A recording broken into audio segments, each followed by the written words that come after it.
Hey everyone, and welcome back to Everything Explained in 5 Minutes, the podcast where we break down big ideas fast, clear, and with just the right amount of fun. Today, we're diving into something that sounds like sci-fi, but is actually very real and very exciting: nuclear fusion. All right, let's start simple. You've probably heard of nuclear energy, and maybe you're thinking of nuclear fission. That's the one we already use in power plants, where atoms are split apart to release energy. But fusion? That's a whole different game. Instead of splitting atoms, fusion combines them. And the results? Way more energy, way less radioactive waste, and basically no carbon emissions. So how does it work? At the core of the process are hydrogen atoms, the lightest elements in the universe.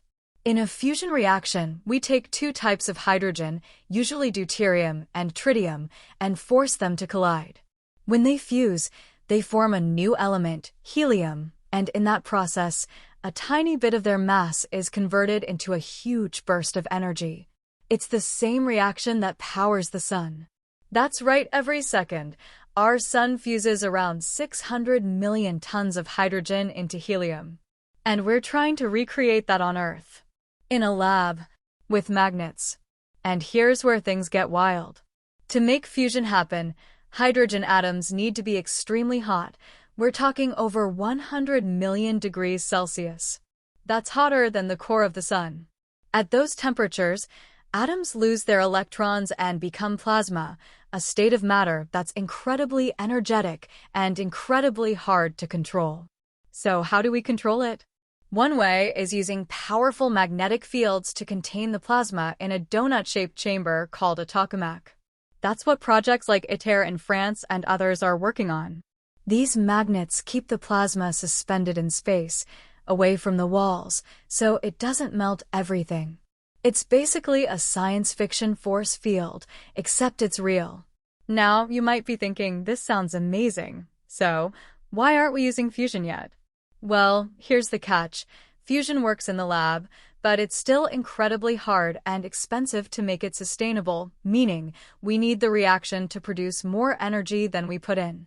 That's called net energy gain, and scientists have been chasing it for decades. The good news? In 2022, researchers at the National Ignition Facility in the US achieved fusion ignition, a tiny moment where the energy out was slightly more than the energy in. It only lasted a fraction of a second, but it proved that it's possible. Now, the race is on to scale it up. Why does it matter? Because if we crack nuclear fusion, it could mean limitless clean energy. No more dependence on fossil fuels. No long-lived radioactive waste. No risk of meltdown. Just an energy source that mimics the stars. So to wrap it up, fusion combines light atoms to make heavier ones and releases a ton of energy. It needs extreme temperatures and clever tech to control. It's clean, powerful, and super difficult, but we're closer than ever. And there you have it, nuclear fusion explained in 5 minutes.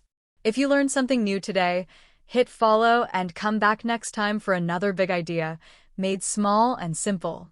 Until then, stay curious and keep shining like the sun.